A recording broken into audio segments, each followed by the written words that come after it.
Alright guys, so welcome to the list building masterclass. Before we dive into the different list building tactics, let me just make a quick note here.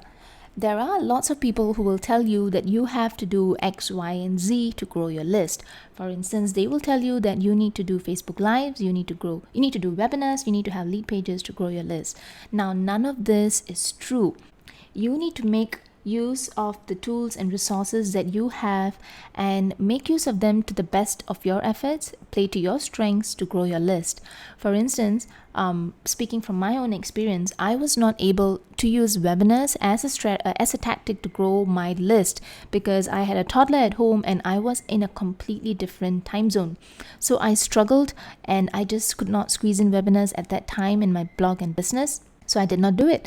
I used guest posting because writing was something that came naturally to me, and I tried a lot of different things to grow my list. So play to your strengths, make use of what you're good at, make use of the resources and tools that you have that you are comfortable with and that you can afford. So don't be swayed by what everyone tells you. Do the best that you can do with the resources and tools that you have. So with that said, let's dive into the first tactic, which is using Facebook groups.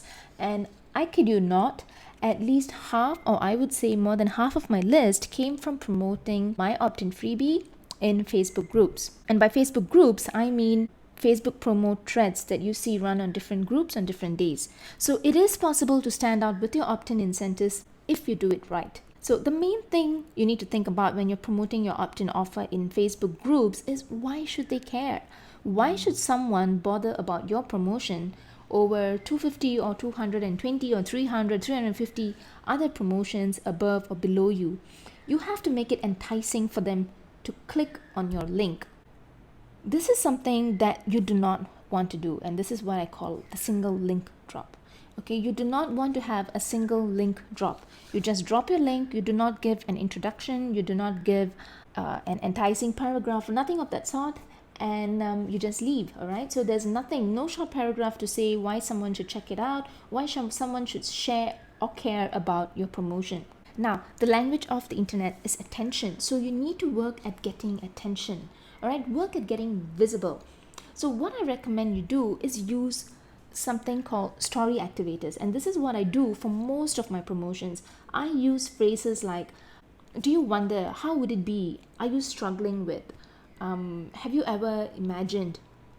When I use terms like these, people who are my target audience, when they look at that sentence, they immediately feel a connection to what I'm writing because I'm speaking from their point of view.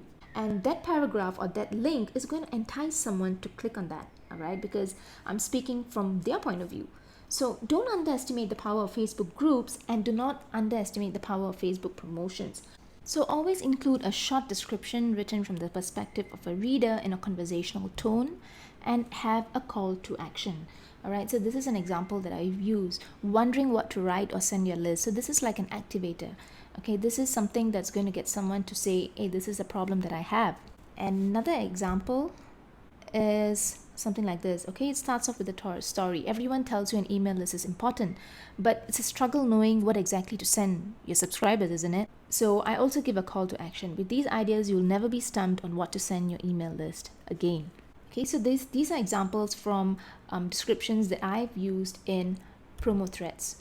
So what you want to do is have a running list of Facebook promo groups schedules. I also recommend that you have a short description of what you're going to post already pre-written in the notes section on your laptop or on Google Drive or Google Docs or something like that. So when you publish a post, immediately pass out a description from the Pinterest description. Most of the time, this is probably going to be the same, all right? The description that you use on Pinterest is most probably going to be the same description that you can use on Facebook groups. So copy that and paste it in your notes section or somewhere that is easily accessible, so you don't waste the time writing it from scratch. You just need to copy and then paste it, and it leaves you with a lot of time to interact with the other links, to share their work, and also interact with people who comment on your own link. Now, the next strategy is something I spoke about at the very beginning, which is webinars. and I know that they have had a huge impact on several people's email list. So like I mentioned, I personally have not used it as a list building strategy, but if this is something that you'd like to use, you very well could. And it really is not as complicated as it looks, and you really don't need expensive webinar software. You could use Google Hangouts before, but now Google Hangouts is now YouTube live streaming. So I have a video within this bonus module that shows you how you could go about setting up and running your first YouTube live as a webinar. All right, so you have that video to walk you through the steps, but this is the pre-work that you need to do for your webinar. You need to have a webinar registration page, a thank you page, a live broadcast page where you can embed your broadcast link. You also need to have a replay page if you're going to offer a replay. And if you're going to give a freebie or a worksheet for them to scribble when you're doing your presentation, you could offer that as well. So you need to prepare that. And you need to have a hook for your webinar or a headline for your webinar that's going to tell them at a glance who this is for and if they should sign up for this. So in one of the previous lessons, we spoke about different headlines that you can use for your landing page, different formulas that you have, okay, like the audience problem, the problem agitation, time promise. So you could use any one of these formulas as a hook for your webinar. So like I mentioned, there is a webinar setup video within this module, so you should check that out if you're planning on running your webinars. Now, the next list building tactic or strategy is Pinterest. Now, Pinterest is huge, and this is something that you definitely do not want to ignore. And this was one of the major mistakes that I did when I was growing my blog. I did not focus on Pinterest well into 6 months of starting my blog. So it was only after 6 months that I really took a keen look on Pinterest and started to get serious about it. Now, Pinterest has many different steps that you need to take care of before you can even begin to start rolling. So there is the whole setup portion of it. You need to have a business account, you need to enable rich pins, and you need to have a vertical image, okay, preferably on all your pages and all your posts. Okay, and vertical image, I mean a size of 735 by 1102. I sometimes use 800 by 1200 as well. You also want to have a pin it button on that image so that people know that it's Pinterest friendly, that your site is Pinterest friendly, because you wouldn't imagine there are so many sites that I go to and I want to pin an image and there is no button or anything of that sort, and when I click on the image, nothing happens. All right, so you want to have a pin it button, and I use the plugin called Frizzly, which makes it really easy to have this pin it button on your image. And you also want to optimize your profile with keywords, and by keywords I mean in brackets. For instance, I've written blogging plus email list tips. So if yours is something like home decor or meal planning or time management, you want to have those keywords in your profile. So now let's get into the meat of it. So this is a pin image, and what you want to do is to fill the alt text. Okay, this is within WordPress. You want to fill the alt text with description. Okay, so you want to fill your alt text as well as the description with that paragraph that is going to populate when someone clicks on your pin. Now, I'm not going to go into the details because this is way beyond the scope of the course, but you want to fill this description with lots of keywords. Okay, and by keywords, this is one strategy that I use to find keywords to fill up my description with, because the more optimized your description is, the better it's going to show up in the search results on Pinterest. So let's say I'm talking about email list, and that's what I've done here. So I keyed in email list, and all these little tiles that show up, you have printable, template, sign up, how to use, growth, building. These are the keywords that come up when people search for email list. All right, so these are the kind of words that they search for, which is why they are lumped together in this straight line. So these are the kind of words that you should include in your Pinterest description. Now, it's not only enough to fill your description with keywords, you also want to get the click, because there is no point if your pin image shows up in the search results on Pinterest, but they look at your pin and they don't come over to your website. All right, because if they don't come over to your website, there is no way that they're going to click on any opt-in form or any landing page. So how do you get the click? And you have to entice them with the words that you use at the end of your description. So you can talk about a pain point. Struggling to find work-life balance? Download this free guide with tips to instantly get back time in your day. So if someone who is really struggling to find work-life balance, they're going to click on this to download your free guide. Or you could also say frustrated with X. This will absolutely help. So that is something that you can use as well. Okay, this is another example. I wasted so many hours doing this. Don't make the same mistake. So this kind of instills a bit of intrigue and curiosity. So someone is going to, want to know. They may want to know, what is it that you wasted time on? And maybe could it be that I'm doing the same thing? So that is going to lead someone to click back and check out your post. So pain point is a strategy that you could use. You could also be really, really specific. Okay, and this is something that if you look at my pins, I've used this several times. Here are 10 ways you can be a better homeschooling mom. 5 is one that you should already be doing. So if someone is a homeschooling mom, they're going to look at this and, it's going to get the wheels turning in their heads. Am I really doing 5? Am I not doing 5? I better check out what number 5 is. Okay, so you could do that. Now, the thing is, and here's a tip, you don't really need to know what is number 5 or what is number 7 before you write this description. You could just say something like, number 3 is something you should already be doing, or don't make the mistake in number 9, all right? So it is just something to get them intrigued, to get them curious, and to get them to click. You do not really need to know what is that you're writing in the description. So this is another thing that I've used. Look out for tip number 8, which saved me hours of time. The next strategy we're talking about is content upgrades. So what are some examples of content upgrades? A printable is a very, very good content upgrade. Susie from Starter Mom Blog, she gives away a printable for a post on time management and scheduling. You could also offer a PDF of a blog post, and this is something that I've seen Brian Harris of Video Fruit do before. He offers a PDF of a really, really huge blog post. So if your post has lots and lots of screenshots and stops that the reader would have to walk through, you could give it as a PDF version so that they can take it away, they could save it on their hard drive, they can print it out, and then they can go through it at their own time.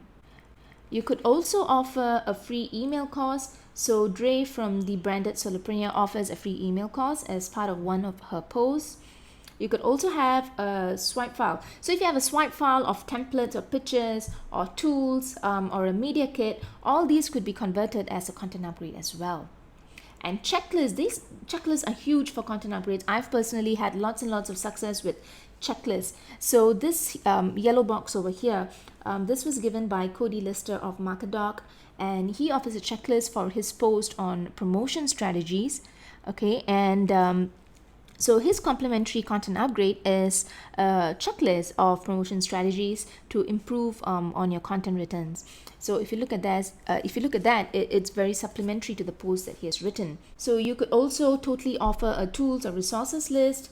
Melissa Griffin, she also offers a cheat sheet. Okay, this here is a cheat sheet offered by Melissa Griffin to guide readers through the steps of creating a profitable course. So when you have something, when you have a really chunky piece of content, a content upgrade, which is a cheat sheet, totally breaks it down for you, and people are more inclined to sign up for something like that. You could also offer a template. So Miranda Namias offers her editorial calendar as a spreadsheet for a blog post on how to create a super effective editorial calendar. So it totally gels, and I personally signed up for that and got a lot of value out of that. So you could also do a case study. So if you have a particular project that failed or had success, you could offer that as a content upgrade. You could also share case studies of people you have interviewed. So what are some content upgrade hacks that make your blog post a lead generating machine? And the very first one is to write a really good headline for your content upgrade. Just as you would write a headline for your blog post, you should do the same for your content upgrade. Make it something that is easily understandable. So just by looking at the headline, someone should be able to say if this is a content upgrade that they want to opt in for, they should easily understand what you're offering in your content upgrade. Then give multiple opportunities to opt in. offer it on your blog post more than once. So I like to do it once at the top and once at the bottom. Now, it's totally not overkill, especially since most people skim through text rather than read them in depth. So you want to be able to catch their attention at different junctures in the post. Another thing you could do is to offer a yellow box, and this is something that I learned from Brian Dean of Backlinko. He increased conversions by having a bright yellow box, something like this, in his post to bring attention to his content upgrade. You also want to make the download button or opt-in form eye-catching and clearly visible. You could also have make a separate image, and then what you can do is to link it up. So when they click on it, it's going to pop up a modal, or it's going to lead to an opt-in form that pops up for them to subscribe. So this particular image is by my friend Mackenzie Bean from Mom Makes Sense. So she always makes these customized images where she has a screenshot, or as in she has a mock-up of her content upgrade and a bright pink button that says click to download. So she has this at the middle and at the end of each of her blog posts. So you could do that as well. Now, you also want to make the content upgrade evergreen. So you don't want it to be something that is time sensitive. You don't want the information to be outdated. So you regularly want to see if your content upgrade needs a change or where it needs an upgrade. So keep a lookout on that, because the moment someone sees that your content upgrade is outdated, or the information is just not relevant anymore, that blog post, it just goes to waste, because you've just lost that opportunity to convert readers into subscribers on that blog post. So have your content upgrade updated and evergreen, and try to have one for every blog post. Now, I know this is not easy, but the quickest way to get started with this, and I've mentioned this earlier in an earlier slide, is to look at your most traffic posts. What you could also do is to lay out all the categories on your blog. So we talked about this in module 2 in Opt-in Mastery. So you should be able to say I have 3 or 5 categories, and you could also do one content upgrade for each category on your blog. So if you're writing a post on one particular category A, you could have that content upgrade to go for all the posts on that category. So till you're able to work up to one content upgrade per blog post, these are certain things that you can do to shorten the gap in the time and to still make use of that list building opportunity. The next strategy we're going to talk about is email courses and challenges, and these are the new rage if you haven't noticed already. And I particularly like email courses because the open and click-through rates are pretty stable right through the course, and nowhere have I seen this kind of engagement via email that holds through the length of the course. So this here is a snapshot from Email Lists for Newbies, which is my free email course. And if you look at that, the open rate, even right into the 5th email in the course, it's 60+%, and the click rate is also high. So email courses are a great way to interact and to engage with your subscribers, and they're also easy to set up. So if you are concerned with the tech, and if you are concerned with what goes into an email course, how many days should it be, is it going to be easy to set up, let's try and get that out of the way. So what goes inside an email course, and what do you need to create your email course? You really need a couple of things. You need a landing page, and this goes without saying because you need your landing page to promote your email course as an opt-in. And if you've gone through module 2, which is Opt-in Mastery, you should have all the elements, all the formulas for your headline, for your subhead, for your bullets, and use all of that information to create your landing page for your free email course. Likewise, you also need a sequence of about 5 to 8 emails, including your welcome email.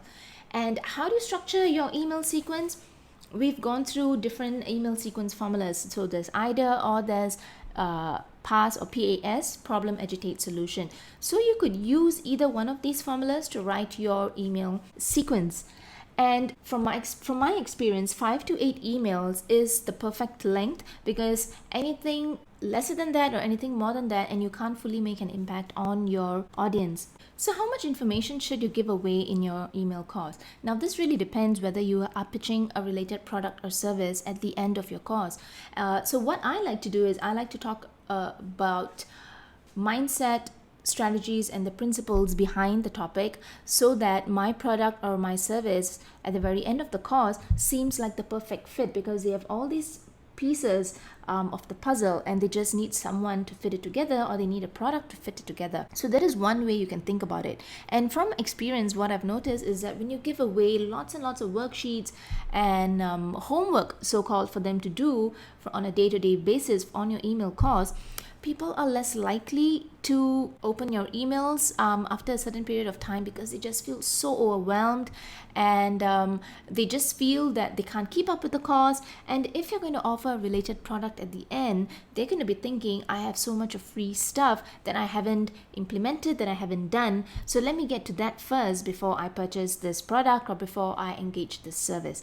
So that is something you want to think about. Now, another quick tip that has worked really well for me is when you are promoting your email course, make multiple pin images. So what I did was I used the subject line from my email course to make multiple pin images. So the pin images you see here, those are the subject lines from the course itself. So I just had a free email course, I just put there a free email course, and then I just put in the subject line. So this attracted a lot of attention, and I had a huge number of signups for my email course after doing multiple pin images for each email in the course. So if you're having a 7 email course, you could just grab your subject lines, and if you make them enticing enough, put them on a pin image, and you're going to have 7 different pins to promote your email course. So the last one I want to talk about in the list building masterclass is make it easy to share your stuff, because the more eyeballs you get on your stuff, your opt-ins, your posts, your content upgrades,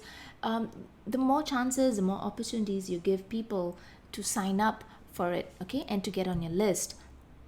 So add share links to your freebies, to your thank you pages, your emails, your posts. Okay, if you've seen those really cute images with the Facebook symbol or the Twitter symbol, and when you click on that, it opens up a new tab in Facebook, you could very well do that as well.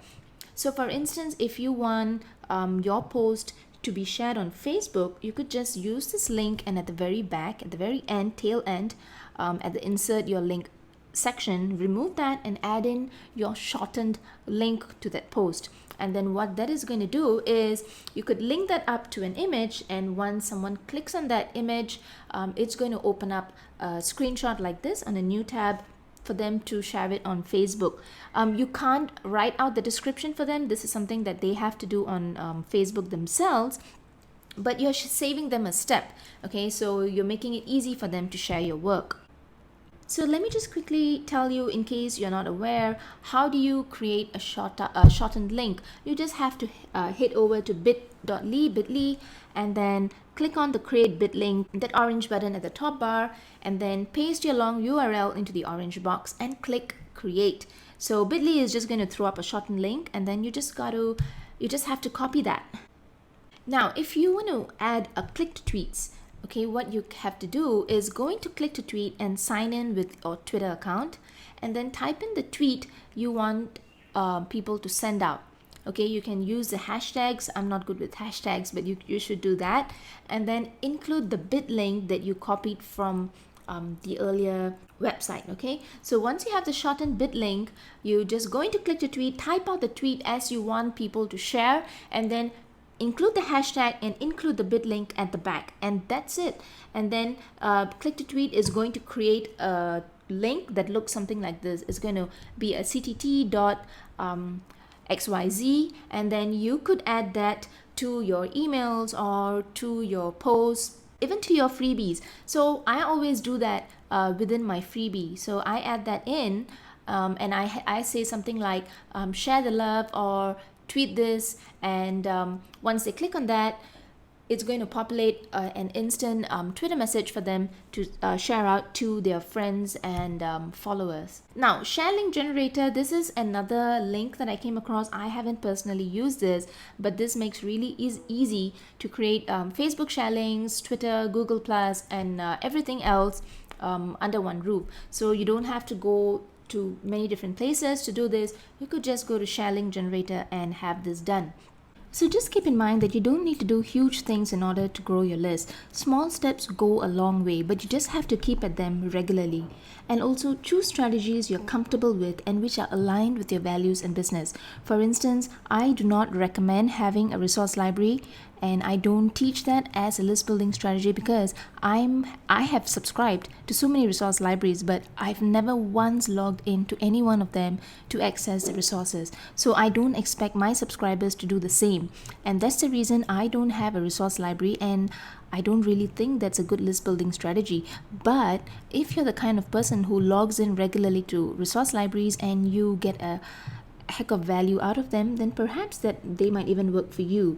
So choose things that you are comfortable with. So if you're not ready to do a webinar as yet, then you don't have to do it, but you can still grow your list. All's not doom if you don't do a webinar or you don't have a resource library. So choose things that work for you.